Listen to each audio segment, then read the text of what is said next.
गोस्वामी तुलसीदासजी वर्णन करतात, 11 वर्ष त्या ठिकाणी सुंदर संसार त्यांचा चालू होता आणि आता दशरथ राजा त्यांना असं वाटू लागलं की आता आपण आपल्या पुत्राचा राज्याभिषेक करायला पाहिजे. का वाटलं माहितीये तुम्हाला? त्यांच्या कानाच्या मागे त्यांना एक केस पांढरा झालेला दिसला. एक केस पांढरा झाल्यानंतर बापाला वाटतंय आता सगळी सत्ता मुलाच्या हाती द्यावी. आमच्या बापाचे, समाजातल्या आजच्या बापाचे सगळे केस पांढरे होते. त्याला डाय लावलं तो काळा करतो, पण मुलाच्या हातात मात्र चावी द्यायला तयारच होत नाही. लवकर दिलं पाहिजे, बरं दिलं पाहिजे. आपण हयातीत आहोत ना तोपर्यंत आपल्या मुलांकडे कारभार दिला पाहिजे घरातला. का? आपण गेल्यानंतर त्याला काहीच सुधरत नाही ना, मग काय करावं काय नाही. मग चुलते मालते असतात ना, मग ते त्याचा फायदा घेतात ना कधी कधी. पुरुष म्हणजे माझी विनंती असेल की आपण हयात आहोत तोपर्यंत आपल्या मुलांच्या हातात चाव्या द्या, कारभार द्या. तो कसा कारभार करतो याच्यावर लक्ष द्या, त्याला मार्गदर्शन करा, म्हणजे तो व्यवस्थित त्याच्या मार्गाला लागू शकेल. बरं का? मग महाराजांनी आपल्या हयातीत श्रीरामांना युवराज बनवावं असं त्यांना वाटलं. एके दिवशी आरशात पाहिलं, कानामागे पांढरा केस दिसला आणि पळतच गुरुकडे गेले. गुरु वशिष्ठाजींकडे गेले आणि सांगितलं, महाराज मला माझ्या पुत्राचा अभिषेक करायचा, तुम्ही लवकर मुहूर्त काढा. तेव्हा गुरु वशिष्ठजी म्हणू लागले, तुम्हाला माहितीये ना राजन, हे राजन तुम्हाला माहितीये ना राम कोण आहे? माहिती तुम्हाला? त्यांचा राज्याभिषेक करण्यासाठी मुहूर्ताची काय गरज आहे? त्यांचा राज्याभिषेक जेव्हा होईल ना तोच खऱ्या अर्थानं शुभ मुहूर्त असेल. आणि ठरलं, सर्व मंत्र्यांना बोलावलं, उद्या सकाळीच आपल्याला राज्याभिषेक करायचा आहे श्रीरामांचा. सगळीकडे धमक्या दिल्या, सगळीकडे वार्ता हा म्हणता ही सगळी वार्ता पूर्ण अयोध्यावासियांना समजली. अयोध्यावासियांना आनंद झाला, गगनात त्यांचा आनंद मानेल असं झाला बरं का. आणि त्या ठिकाणी असणाऱ्या कौशल्य माता आणि सुमित्रा माता काय करू लागल्या, आपण पांढरी रांगोळी घेऊन रांगोळी काढतो ना आणि त्याच्यामध्ये पुन्हा कलर भरतो, बरोबर आहे? आपण पांढऱ्या रांगोळीने रांगोळी काढतो, त्याच्यामध्ये कलर भरतो. माता कौशल्याने आणि सुमित्रा मातेने रांगोळी कशाची काढली ताई? ऐका ना, रांगोळी कशाची काढली? रत्नांची रांगोळी काढली आणि त्याच्यामध्ये 5ने कलर भरला. आपल्याला माहिती का 5 बघायला तरी भेटणार आहे का आपल्याला? 5 हा जगातला मौल्यवान रत्नापैकी एक रत्न आहे. रांगोळ्या काढल्या रत्नांच्या, 5 मध्ये टाकलेल्या आहेत, भरलेल्या आहेत, सुंदर प्रकारच्या रांगोळ्या काढल्या.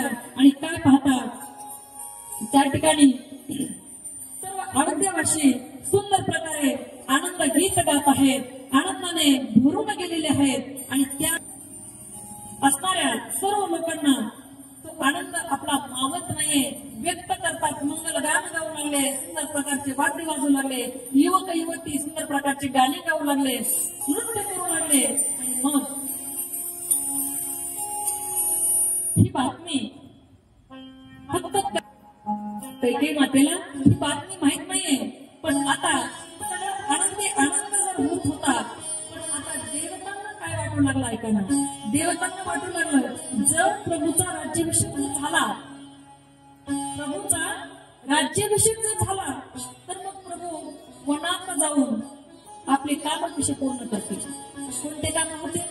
साधू संतांना भेट द्यायची होती, राक्षसांचं मर्दन करायचंय, दुष्टांचं मर्दन करायचंय आणि साधूंना भेटी द्यायच्या. आपलं पुढचं काम कसं होईल? आणि म्हणून मग देवतांनी काय केलं की विनवणी केली. कुणाला? सरस्वती मातेला. सरस्वती मातेला सांगितलं, हे माते आता तू अयोध्येमध्ये जा आणि कुठलीही एक व्यक्ती पाहून त्याच्या मनामध्ये बुद्धी निर्माण कर. सरस्वतीला सुद्धा वाईट वाटलं बरं का.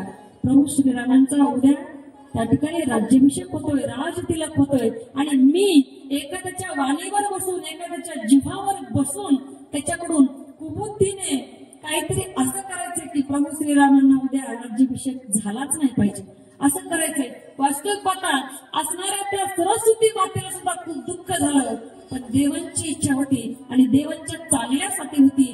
सरस्वती माता आलेली आहे, पाहू लागली कोण भेटेल मला ज्याच्या वाणीवर बसून मी ही कुबुद्धी त्याच्या मस्तकात घालू शकेल. बरीच माणसं पाहिली, निहाळली, सरस्वती मातेला अचानक कैकई मातेची दासी मंद बुद्धी होती बरं का थोडीशी. कैकईची दासी असणारी, काय नाव तिचं, मंथरा. मंथरा दिसली आणि त्या मंथरेच्या जिभेवर सरस्वती मातेने बसून त्या मंथरेच्या डोक्यामध्ये, मस्तकामध्ये प्रवेश केला. डोक्यामध्ये विचारांची प्रेरणा केली. मंथरेने पाहिलेलं आहे, सुंदर उत्सव चालू आहे, कशाचा चालू आहे, काय चालू आहे, सगळी विचारणा केली आणि असणाऱ्या कैकई मातेकडे गेलेली आहे बरं का ही मंथरा. आता तिची बुद्धी राहिलेली नाहीये, आता तिची ती बुद्धी कुबुद्धी झालेली आहे बरं का. आपल्या आजूबाजूला सुद्धा अशा बऱ्याच मंथरा असतात बरं का. मंथरेपासून आपण सावधान राहिलं पाहिजे. मंथरा बऱ्याच असतात, त्यांच्यापासून आपण सावधान राहिलं पाहिजे. आता तिचं मन उदास झालंय आणि उदास मनाने कैकईच्या महालात तिने प्रवेश केला. आपल्या मैत्रिणीला पाहिलं, मैत्रीणच होती, लग्नात अंगणच आलेली होती ती. आणि मग तेव्हापासून सांगितलं बरं का, हे रामायण झालं ना, तेव्हापासून सांगितलं नवरीसोबत कलवारी आल्यात ना त्यांना फक्त 2च दिवस ठेवायचं. कलवारी जास्त दिवस नवरीच्या घरी राहता कामा. तेव्हापासून पद्धत आली, 2च दिवस थांबायचं नवरीच्या घरी सासरी तिच्या बरं का. आणि लगेच परत पाठवली. ते काय म्हणतात ना आपल्याकडे, येते जाते, हा येते जाते करून टाकायची लगेच. आणि मग नवरी एकटीला परत नंतर आपण सोडवतो वगैरे, तो विषय नाही आपला. मला सांगायचं काय, मंथराच्या मनामध्ये कुबुद्धीने प्रवेश केला. मंथरा कैकईच्या महालात आलेली आहे. माता कैकई बसलेले आहेत मंचकावर आणि कैकई जवळ आल्यानंतर मंथरेने कसनुचं तोंड केलं ना. तुम्हाला कसनुचं माहिती, कसनुचं माहिती, आमच्या गावाकडे एक म्हातारी बघा आणि ती गेली डॉक्टरकडे. डॉक्टरकडे गेली, डॉक्टर म्हणले काय होतंय आजी, ती म्हणली माय कसनुचं होतंय.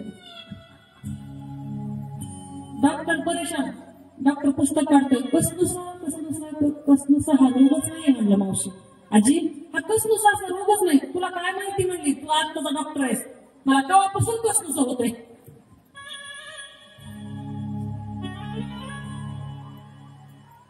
डॉक्टरने म्हातारीला 2 गोळ्या दिल्या, पाठवलं घरी. म्हणला जा म्हातारी. म्हातारी पुन्हा दुसऱ्या दिवशी आली. म्हातारी काय म्हणली आता, म्हणली बाई डॉक्टर साहेब तुम्ही गोळ्या दिल्या खऱ्या, मला कसनुसा होत होतं ते बरं वाटलं, पण आता उचलूच फेकायचं. डॉक्टरने दवाखाना बंद केला, कुलूप ठोकलं, निघून गेला, अजून नाही आला वापस. प्रभू रामचंद्र भगवान की जय. मंथरा कसं तोंड करून बसते, बारीक तोंड करून बसते, उदासीनता दिसते चेहऱ्यावर.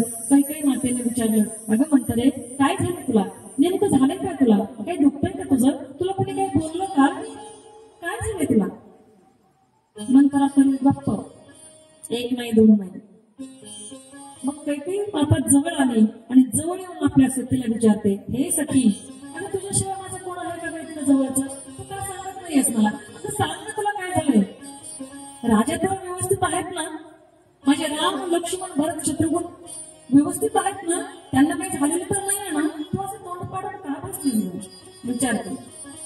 तेव्हा मंथरेनं रडायला सुरुवात केली आणि म्हणू लागली, रामाशिवाय कोण नव्हता सुखी म्हणजे दुसरं, रामाशिवाय दुसरं कोणी सुखी नाही. कैकई म्हणते, का गं असं काय म्हणतेस. ती म्हणली तुला काहीच माहित नाहीये आणि तू खूप साधी भोळी आहेस, तू सरळ मार्गाने चलतीस, पण तुला सरळ मार्गाने भेटलेली नाही ते माणसं सगळे. तू फक्त म्हणत राहते माझा नवरा माझ्या ताब्यात आहे, माझा नवरा माझ्या मुठीत आहे.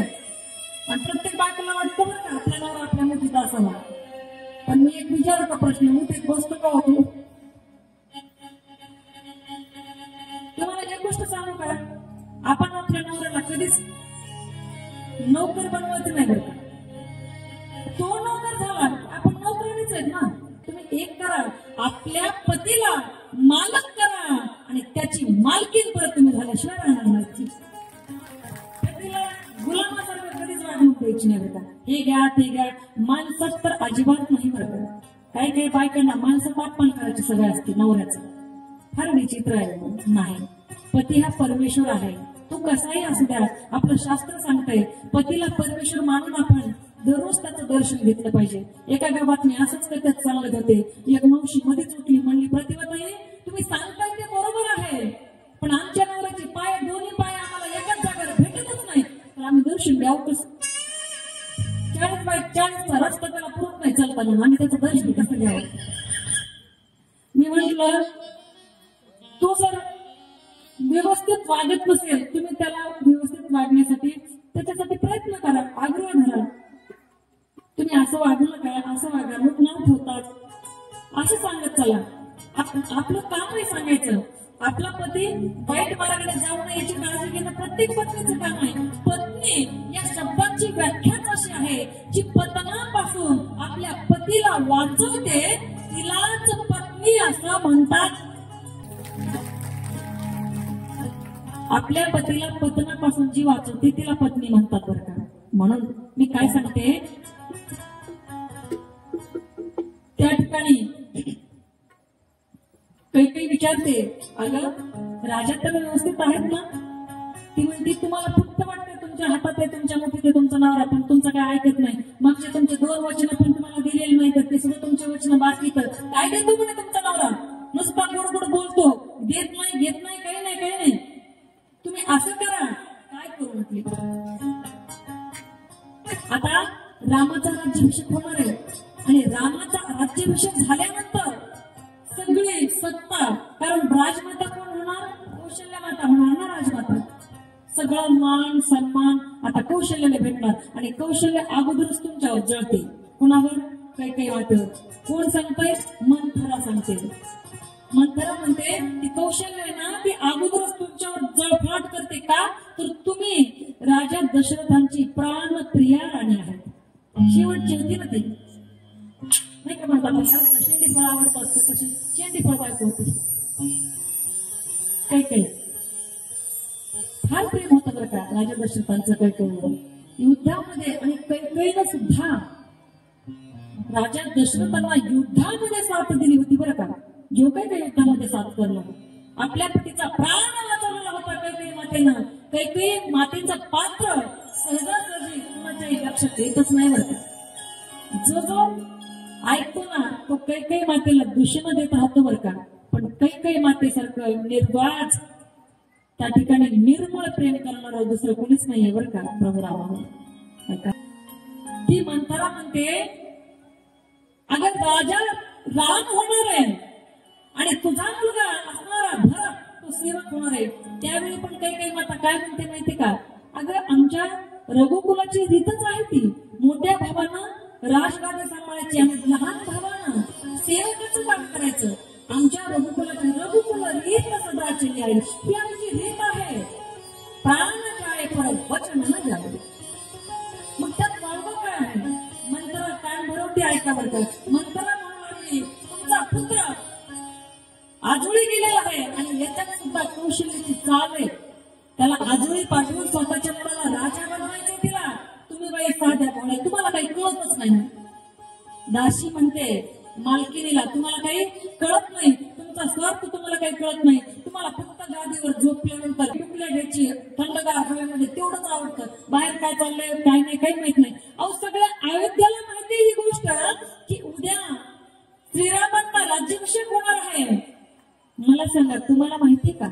काही माता म्हणले खरंच मला तर माहित नाही. मग तेच म्हणते मी, आता कसं आलं जाग्यावर. बाई तुम्हाला कोणी सांगितलं नाही, तुमचा एवढा प्राणप्रिय पती आहे त्याने तरी तुम्हाला ही गोष्ट सांगितली का? तेव्हा काही माता म्हणाली हो मला तर खरंच माहित नाही, मला तर अजूनपर्यंत कोणीच सांगितलेलं नाही. आता मंत्र्याचा बोलणं ऐकून राणीच्या डोक्यामध्ये आता कुबुद्धी प्रवेश करू लागलेली बरं का. आणि ते पाहून काही आता म्हणते की बाई मला तर खरंच काही कळत नाही, आता मी काय करू? आता माझं हित जाणणारे या जगामध्ये फक्त तूच आहेस. आणि म्हणतात ना चाहड्याला गोडी असते बरं का. माणसानं चांगलं सांगितलं नाही एखाद्याबद्दल, माणसं म्हणतील हो एवढी चांगली होती, पण वाईट सांगू द्या वाईट हो तशी असेल बरं का, खरंच असं. हे आहे, ही रियालिटी आहे, वास्तव आहे. चांगल्या गोष्टीवर लवकर माणसाचा विश्वास बसत नाही, पण वाईट गोष्टीवर माणूस तेव्हाच विश्वास ठेवतो बरं का.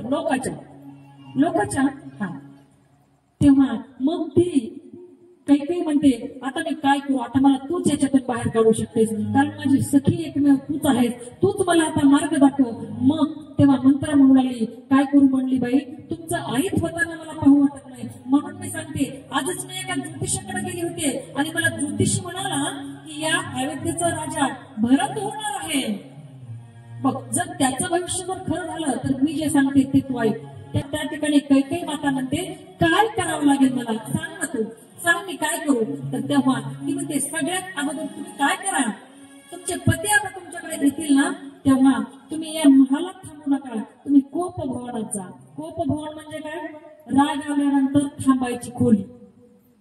आपण खोली म्हणू, भवन म्हणजे खूप त्यांचं मोठं असेल. आपलं कसं स्वयंपाकघर, स्वयंपाकाची एक रूम असते, एक बेडरूम असतं, एक हॉल असतो, आणि एक म्हणजे बाहेरची माणसं आल्यानंतर त्यांना देण्यासाठी एक गेस्ट हाऊस म्हणतात, गेस्ट रूम. आपल्याकडे एवढंच असतं. पण यांचे राग आले की एक भवन, खूप आनंद झाला की एक भवन, पाहुणे कुणी आले त्यांना भेटायला अनेक भवन आहे, तर चला पुढे जायचे आपल्याला. आणि कोपभवनात जा. कोण सांगते, मंथना सांगते, तुम्ही आत्ताच्या आता कोपभवनात जा आणि तिथे बसा म्हणजे रुसून. आणि काय करायचे, राजा दशरथ तुमच्याकडे जेव्हा येतील त्यांना तुमचे राहिलेले 2 वर मागायचे. त्या 2 वरामध्ये काय मागायचे, एका वरामध्ये भरतजींना राज्याभिषेक मागायचा आणि दुसऱ्या वरामध्ये प्रभू रामचंद्राला वनवास मागायचा. हे 2 वर त्यांच्याकडून मागून घ्यायचे. पण कधी मागायचे ते पण सांगते मध्ये, तुम्ही लय साध्या भोळ्यात बाई. कधी मागायचे, जेव्हा दशरथ राजा रामाची शपथ घेतील ना, तेव्हा हे 2 वर मागून घ्यायचे.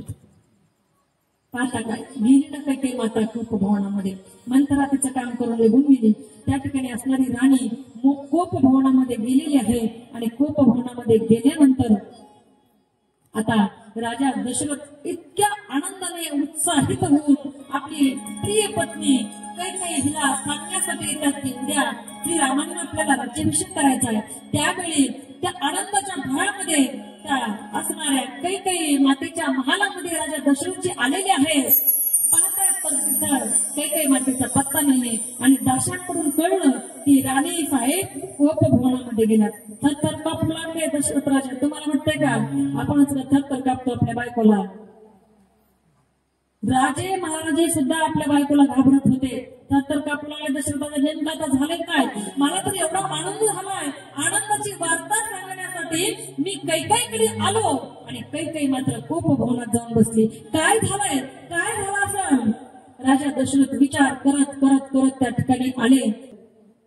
राजा घाबरलेल्या अवस्थेत आपली लाडकी राणी असणारी कैकेयी हिच्या असणाऱ्या त्या कोपभवनामध्ये जिथं ती बसलेली होती कैकेयी माता, त्या ठिकाणी आलेले आहेत. आणि अंगावरील सर्व सुवर्ण अलंकार त्या कैकेयी मातेनं काढून टाकले होते. फाटकी तुटकी साडी अंगावर घातली होती. अभद्र वेश त्या ठिकाणी केलेला होता. आणि जणू काही भावी वैधव्यच त्या ठिकाणी पाहायला भेटते की काय, असं दशरथ राजाला वाटलं. भावी वैधव्य सूचित होत होतं. आणि तिच्या जवळ जाऊन राजा म्हणाले, हे प्राणप्रिय, हे प्राणाला प्रिय असणारी माझी पत्नी आहेस तू, काय झालंय तुला सांग ना. झालं काय, कोण काही बोललं का तुला, कोण काही वाईट बोललंय का, कोणी काही रागवलंय का? तसं तर तुझ्यावर रागवण्याची कोणाची हिंमत होणारच नाही. पण मी विचारतोय नेमकं तुला काय झालंय? दशरथ राजाने नाना प्रकारे तिला बोलत करण्याचा प्रयत्न केला. पण कैकेयी माता काही बोलायला तयार नाही. अनेक प्रकारे मन धरणे राजाने केली. तेव्हा कैकेयी माता म्हणते, हो मला सगळं माहितीये, वरवर प्रेम दाखवतात तुम्ही, नुसतं वरवर प्रेम आहे तुमचं, अजिबात तुम्हाला माझी काळजी नाहीये, तुम्हाला माझ्यावर प्रेम नाहीये, तुम्हाला माझी माया येत नाही, तुम्हाला माझी काही गरज नाहीये. आता मन तुमचं भरलंय आणि वरवर प्रेम मला दाखवू नका. मी काय म्हणते लक्षपूर्वक आहे का? दशरथ राजा म्हणले, हे प्राणप्रिय, हे प्राणेश्वरी, तू जे म्हणशील ना ते मी तुला तात्काळ देणार. तू माग, तुला काय मागायचं? ती म्हणले, असं नाही मागणार मी, तुम्ही शपथ घ्या. अगं शपथ घेतो मी, माझ्या प्राणप्रिय असणाऱ्या रामाची शपथ घेतोय. तुला काय पाहिजे ते मी लगेच तुला दे. त्या ठिकाणी भगवान प्रभू रामचंद्राची शपथ दशरथ राजाने घेतली. आणि मग काही माता म्हणू लागले, त्या ठिकाणी तुमच्या लक्षात आहे का म्हणली, माझे 2 वर आहेत तुमच्याकडं. हो म्हटली लक्षात आहे, तूच म्हणली होती की जेव्हा वेळ येईल तेव्हा मी मागून घेईन. मग ती वेळ आज आलेली होती. माग माग माग, लगेच तुला देऊन टाकण्यात येतील. काय मागायचं ते माग. अगं मी भूपती आहे, मी राजा आहे, मी काही सर्वसामान्य टपरीवर काम करणार आहे का? मी राजा आहे, तू माग, तुला काय हवं ते माग. मी तात्काळ तुला देण्याच्या ठिकाणी शब्द देतोय, वचन देतोय. पुन्हा एकदा म्हटली रामाची शपथ. राजाने सांगितलं हो हो रामाची शपथ. आता शपथ घट्ट करून घेतली. तेव्हा दशरथ राजा म्हणताय, आमची रीत अशी आहे, रघुकुल रीत सदा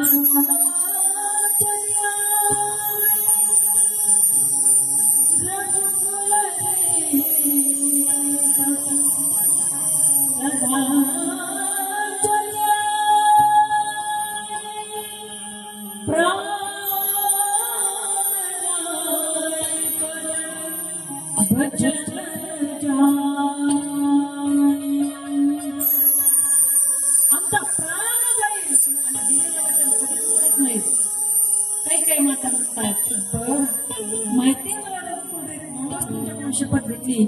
आणि मग तेव्हा काही वर मागू लागलेले आहे. हे प्राणनाथ, माझा पहिला वर आहे, माझ्या भरताला या अयोध्येचा सिंहासन, अर्थात माझ्या भरताला राज्याभिषेक. आणि माझा दुसरा वर आहे, रामाला 14 वर्ष वनवास. रामाला 14 वर्ष वनवास शब्द जेव्हा राजा दशरथाने ऐकले, तेव्हा ठाणकन अंग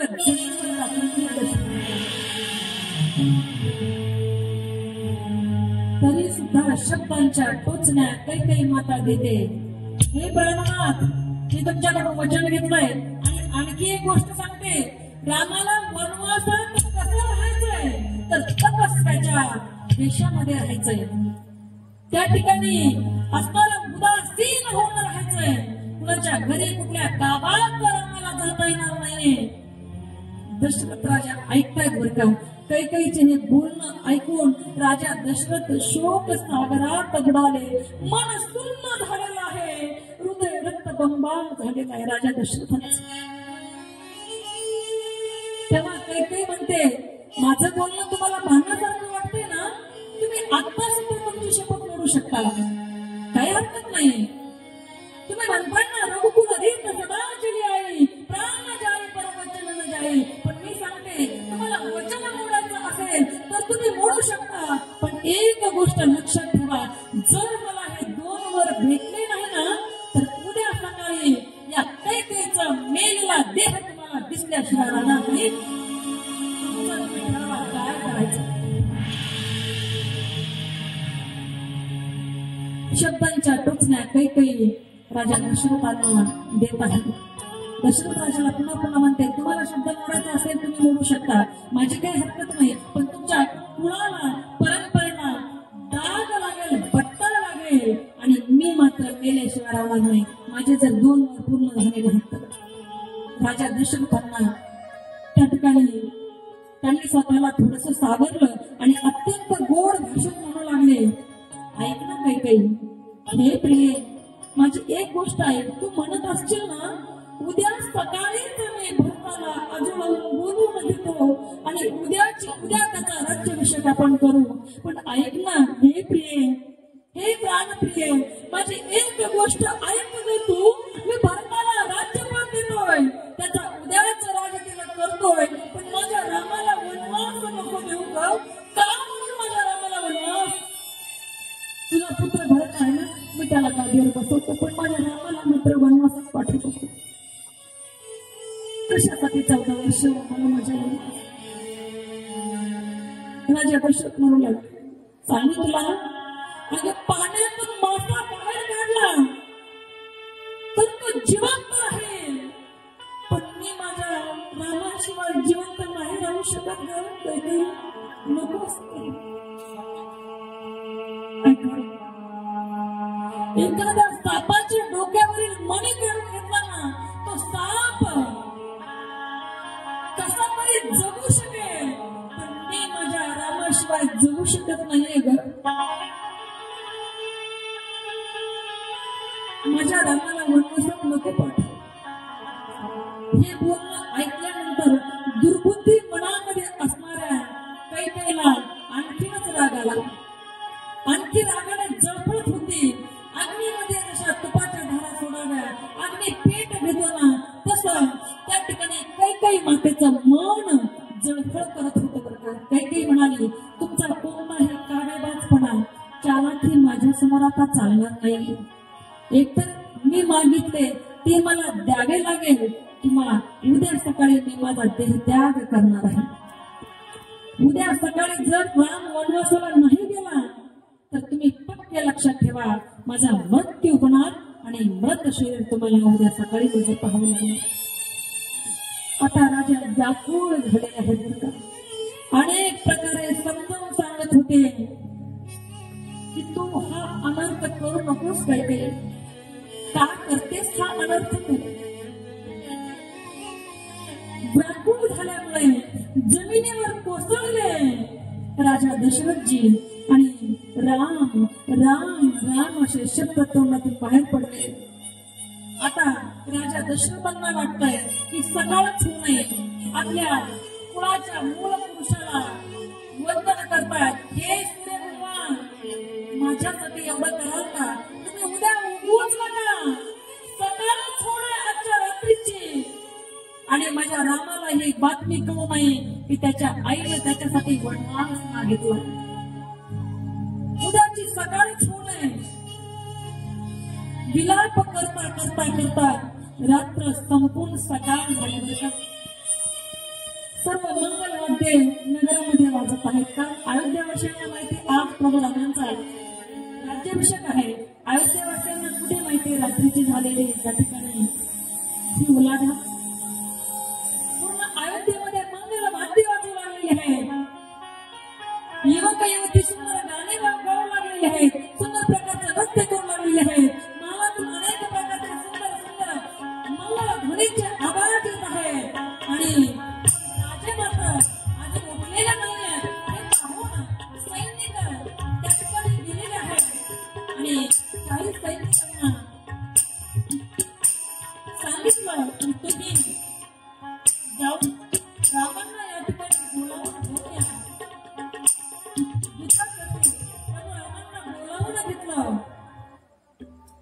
राम त्या ठिकाणी श्रीराम प्रभू आलेले आहेत. पाहतायत आपले वडील व्याकुळ आहेत. आई बाजूला बसलेली आहे. काहीच बोलत नाहीये. वडिलांना विचारलं, हे तातश्री काय झालं. तुम्ही अशी जरा वेगळंच का दिसताय. व्याकुळ अवस्थेमध्ये का दिसताय. वडील काहीच बोलत नाहीत. तेव्हा कैकेयी मातेला विचारलं, माते तुम्ही तर सांगा ना काय झाले. तेव्हा त्या ठिकाणी असणाऱ्या कैकेयी मातेने सर्व वृत्तांत सांगितला. काही त्यातलं लपवलं नाही नका. आणि सांगितलं की मी 2 वर मागितलेत. माझ्या भरताला राजगादी आणि रामाला वनवास. तेव्हा प्रभू रामचंद्र हसतात. प्रभू रामचंद्र हे व्यक्तिमत्व असं आहे म्हणतात. प्रभू रामचंद्र हे व्यक्तिमत्व असं आहे. उद्या सकाळी राज तिलक होणार आहे हे माहीत झाल्यावर सुद्धा आनंद विभोर झाले नाही. आणि सकाळी उठल्यानंतर कळलंय की आपल्याला राज्याभिषेक नाहीये, वनवासात जायचं 14 वर्षे. तरीही चेहऱ्यावर दुःखाचा लवलेशही नाहीये. प्रभू रामचंद्राच्या मनाची मानसिकता आहे. आपल्याला थोडा आनंद झाला की आपण असे उड्या मारतो. दुःख झालं की रडत बसतो. बरोबर. पण दुःख आणि आनंदाचा ज्याच्यावर कसलाही परिणाम होत नाही त्यांना प्रभू रामचंद्र म्हणायचे. त्यांना प्रभू रामचंद्र म्हणायचे. मातेने सांगितलं की तुला 14 वर्ष वनवासात जायचे बाळा. सांगितलं माता पितेची आज्ञा ऐकणारा जगात श्रेष्ठ पुत्र ठरतो माते. मी तो पुत्र ठरण्याचा प्रयत्न नक्की करेल. आणि माझ्या आईने मागितलाय. आणि जी गोष्ट माझ्या आईने मागितली ती माझ्या नक्कीच झाल्यासाठी असणार हा विश्वास माझा. प्रभू रामचंद्र म्हणतात. आपल्या वडिलांना सांगतात, तातश्री तुम्ही काहीच काळजी करू नका. आईने जे सांगितलं ना ते योग्यच आहे. बघा आईने खायला दिलं तरी चांगल्यासाठीच खायला देते. आईनं मारलं तरी चांगलं व्हावं यासाठीच मारते. आई रागवते त्याच्या मागेही मुलाचा एक चांगला व्हावा हाच उद्देश असतो. आणि आईने वनवासात पाठवलं तरी सुद्धा त्याच्या मागे चांगलाच उद्देश असतो. हे आपल्याला शिकावं लागेल त्याच्यातून. आता राजाची थोडीफार असणारी मूर्छा या ठिकाणी मूर्छेतून बाहेर आलेले आहेत आणि श्रीरामांना हृदयाशी लावलं प्रेम विव्हळ झालेल्या राजा दशरथ यांना का डोळ्यातून अश्रूंचा प्रवाह थांबायचं नाव घेत नाहीये. श्रीराम वनात जाऊ नये अशी प्रार्थना राजा दशरथजी ब्रह्मदेवाकडे करू लागलेले आहेत. हे ब्रह्मदेवा, हे ब्रह्माजी, तुम्ही काहीतरी करून असं माझ्या मुलाच्या डोक्यात घाला, माझ्या पुत्राच्या डोक्यात घाला, माझ्या रामाच्या डोक्यात घाला की त्यांनी माझी अवज्ञा करावी, माझी आज्ञा पाळू नये अशी बुद्धी त्याच्या डोक्यामध्ये तुम्ही घाला, ज्यामुळे माझा राम वनवासात जाणार नाही. बरं, बऱ्याच वेळानंतर प्रभू श्रीराम आपल्या वडिलांना म्हणाले, तुमच्या आज्ञेचे पालन करून मी लवकर परत येईल. मला आता आज्ञा द्या, मी माता कौशल्याच्या महालाकडे जातोय, त्यांची आज्ञा घेतोय आणि मग आम्हाला आता निघायचं, लगेच निघायचं. आता तुमची वस्त्र अंगावर घातलेले आहेत, राजाचे वस्त्र अंगावर घातलेले आहेत आणि ते वस्त्र काढून वल्कल धारण करण्याची वेळ जरी आली तरी सुद्धा त्यांच्या आनंदामध्ये त्यांच्या चेहऱ्यावर कुठलाही फरक अजिबात जाणवत नाही. सर्वांना अतिशय दुःख झालेलं आहे. झपाट्याने ही बातमी आळतीमध्ये पसरली. दुःखामध्ये त्या ठिकाणी आळत्या लुटली गेलेली आहे. सगळे दुःखी झाले. आता कैकेयीला राजा दशरथजींना सर्व आळत्यावाशी दोष देतात. बरं का, प्रभू रामचंद्र आपल्या मातेकडे आलेले आहेत. कौशल्य मातेचं दर्शन घेतलं.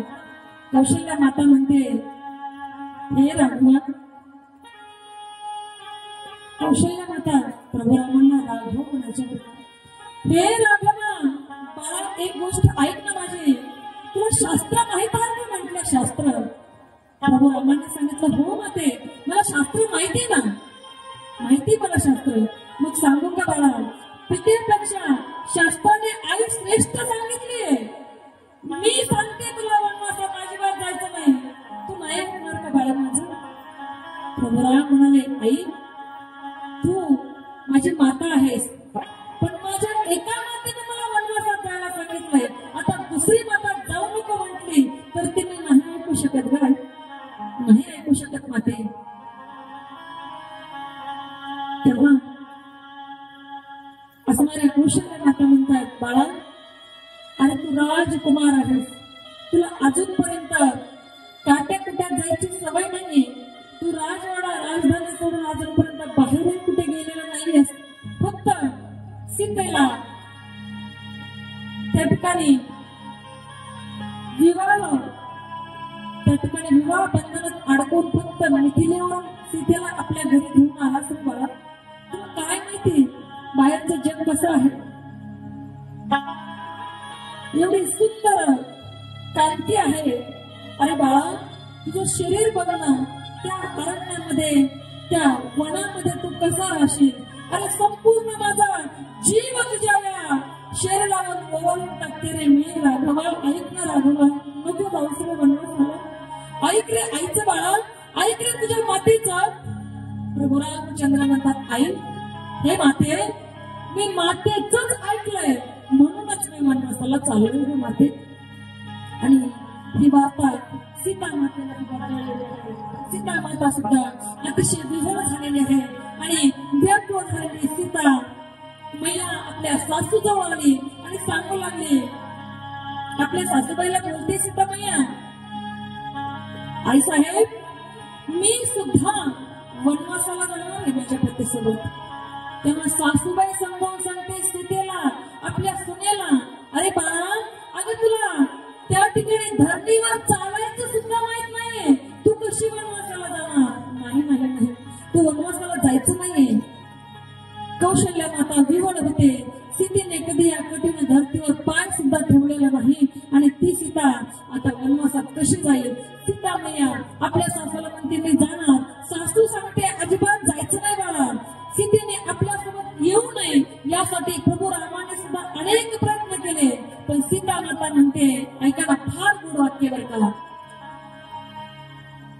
हे नाथ, ज्या ठिकाणी तुम्ही आहात ना ते ठिकाण मला स्वर्गापेक्षा कमी नाहीये, आणि ज्या ठिकाणी, ज्या घरामध्ये, ज्या राजवाड्यामध्ये मी राहील आणि माझा पती नसेल, तो राजवाडा मला नरकासारखा आहे, तो राजवाडा मला नरकासारखा.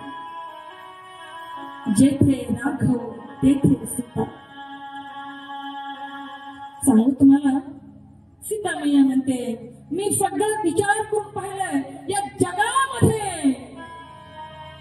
आपल्या पाटोदा तालुक्यामध्ये नाही ना जमाताई, या जगामध्ये, जिल्ह्यामध्ये पण नाही, महाराष्ट्रामध्ये नाही, या जगामध्ये पतीच्या विरहासारखं दुसरं भयानक दुःख दुसरं कोणतंच नाही.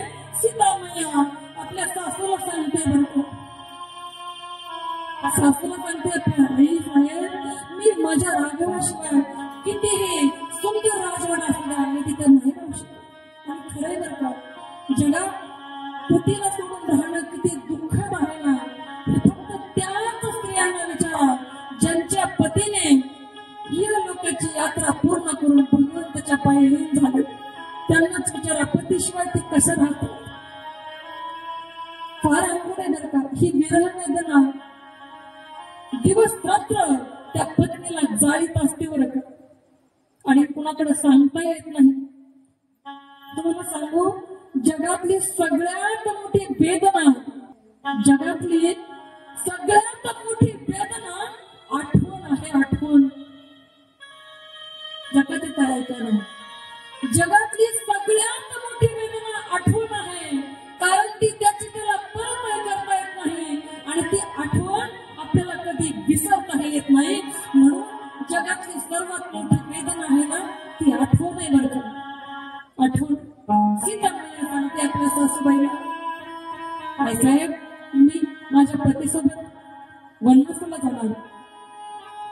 आपल्या पतीला म्हणते, हे प्राणनाथ, तुमच्याशिवाय हा राजवाडा मला नरकासमान आहे. तेवढ्यात बंधू लक्ष्मणजी त्या ठिकाणी येतात, विचारतात, काय झालंय, काय प्रकार आहे. सगळीकडे शांतता कशी, भयान शांतता आहे, दुःख आहे, काय झालंय. तेव्हा सगळी वार्ता समजली. रागाने लाल बुंद झालेले आहेत लक्ष्मणजी, आणि सांगितलं, कोण सांगितलं माझ्या धनाला वनवासाला जायचं, कोण म्हटलं माझ्या धनाला वनवासाला, मला त्याचं नाव सांगा. प्रभुराम जवळ आले आणि सांगितलं, लक्ष्मणा, आपल्या घरच्यांच्या विरोधात बाबा कधी लढता येत नाही. तुम्ही जगासोबत लढू शकाल, बाहेरच्या शत्रूसोबत तुम्ही लढू शकाल, पण घरातल्या आपल्या जवळच्या माणसासोबत तुम्ही कधीच लढू शकत नाही. आणि सांगू त्याच्यापुढे जाऊन एक वाक्य, त्रास देणारी आपल्या जवळचीच आपली माणसं असतात बरं का. लोकांना काही घेणं देणं नसतं. लोक लात लागले तरी पाय पडतात, पण घरची माणसं इतक्या टोचणे देतात. कुणी शब्दांच्या देतील, कुणी त्या ठिकाणी शस्त्राच्या देतील, कुणी शब्दांच्या देतील बरं का. ऐका ना, लक्ष्मणजींना सांगितलं की आपल्या आईनेच सांगितलेलं आहे, आणि वनवास फक्त मला आहे त्याला. काही वनवास फक्त रामाला दिलेला आहे. सीता मैया, बंधू लक्ष्मण प्रेमाखातर गेलेले त्यांच्यासोबत. वनवास फक्त श्रीरामांसाठीच मागितलेला होता. सांगितलं, मी सुद्धा येणार. कोण म्हणताय? लक्ष्मणजी म्हणतात, मी सुद्धा येणार. संपूर्ण अयोध्या दुःख सागरात बुडालेली आहे. वनात जाताना सची पण साजू समाजू सबू वनिता बंधू समेत, म्हणजे आपली पत्नी आणि बंधू लक्ष्मणाला सोबत घेऊन प्रभू वनात निघालेले आहेत. सुमंतजी सोबत रथामध्ये बसून राम, सीता आणि लक्ष्मणजींना घेऊन अयोध्या मधून त्या ठिकाणी निघालेले आहेत. भगवान श्रीरामाच्या मागे मागे सगळी अयोध्या त्या ठिकाणी आलेली आहे बरं का. संपूर्ण अयोध्या प्रभू रामाच्या रथाच्या मागे मागे चालते, आणि तमसा नदीच्या तीरावर पहिला मुक्काम पडला बरं का. कोणती नदी आहे? अयोध्येच्या जवळ असणारी तमसा नदी. तमसा नदीच्या तीरावर पहिला विश्राम घेतला. अयोध्येची प्रजा रात्री विश्राम करतायत, आणि अयोध्येची सगळी प्रजा झोपलेली आहे आणि झोपलेल्या अवस्थेमध्ये अयोध्येतील सर्व प्रजाला सोडून प्रभू रामचंद्राने सांगितलं कुणाला, सुमंतजींना, की आता आपण काय करायचंय, की आता आपण पटकन रथात बसायचे आणि रथामध्ये बसून या ठिकाणावरून निघून जायचे. सकाळी ही माणसं उठतील तेव्हा त्यांच्या लक्षात येईल, रडतील थोडस आणि निघून जातील. आणखी एक गोष्ट करायला सांगितली प्रभू रामांनी, काय तर आपण गेलेल्या वाटेने परत येऊन रथाच्या चाकाचे जे निशाण आहेत ना ते सुद्धा सगळे मिटवून टाकायचे. म्हणजे तात्पर्य कोणालाही कळणार नाही आपला रथ कोणत्या दिशेने गेला म्हणून. प्रभू रामाने ही युक्ती सुमंतजींना सांगितली. सुमंतजी प्रधान आहेत बरं का. प्रधान कसा असावा राज्याचा, त्याचं उदाहरण म्हणजे सुमंतजी बरं का. आणि चाकाची दिशा मिटून लवकर त्या ठिकाणावरून निघून गेले. सकाळी उठल्यावर प्रभू न दिसल्यामुळे सर्व अयोध्यावासी दुःखात बुडाले. दुःखमय अंतःकरणाने, जड अंतःकरणाने पुन्हा अयोध्येमध्ये वापस आले. आणि एक गोष्ट, अयोध्येतील कोणत्याही नर असो की नारी, कोणत्याही माणसानं जेवण केलं नाही बरं का 14 वर्ष. लक्षात घ्या, 14 वर्ष कुणी अन्न ग्रहण केलं नाही. केला तो फक्त फलाहार केला बरं का. फळ खाऊन अयोध्येतील सगळी माणसं राहिलेली आहेत. आता श्रीराम, लक्ष्मण, सीतामय्या शृंगवेळपूरला आलेले आहेत. आणि तेव्हा त्या ठिकाणी भगवान श्रीरामांचा असणारा मित्र निषादराज गुहा, ज्यांचं नाव राजाला श्रीरामांच्या आगमनाची वार्ता कळलेली आहे, तेव्हा धावत पळत त्या ठिकाणी निषादराज आलेले आहेत. आणि भगवंताला त्या ठिकाणी आलिंगन दिलं, घट्ट मिठी मारली, स्वागत केलं आणि आपल्या सोबत त्या ठिकाणी शृंगवेळपूरला त्या ठिकाणी नेलेलं आहे. रात्री सर्व विचारपूस झाली, सुंदर चर्चा झाली, खुशाली विचारण झाली माता पित्यांची. आणि शेवटी निषादराज म्हणू लागले, प्रभू तुम्ही आता इथंच राहा. या सेवकाला तुमची सेवा करण्याचा थोडासा मला त्या ठिकाणी थोडीशी संधी तुम्ही मला द्या की तुमची सेवा मी करू शकेल. त्यावर भगवान श्रीराम काय म्हणतात ऐका. भगवान श्रीराम म्हणतात, मला माझ्या मातेची आज्ञा आहे की तू फक्त आणि फक्त वनात राहायचे. आणि कसं राहायचंय, उदासीन होऊन राहायचे. ऋषी असतात ना तपस्वी, त्यांचा देश करून उदासीन होऊन राहायचे. म्हणून मी एका ठिकाणी इथं अजिबात राहू शकत नाही. पण श्रीरामांनी सांगितलं की आता आम्हाला निघावं लागेल. रात्रीचा मुक्काम त्या ठिकाणी झालेला आहे. आणि मग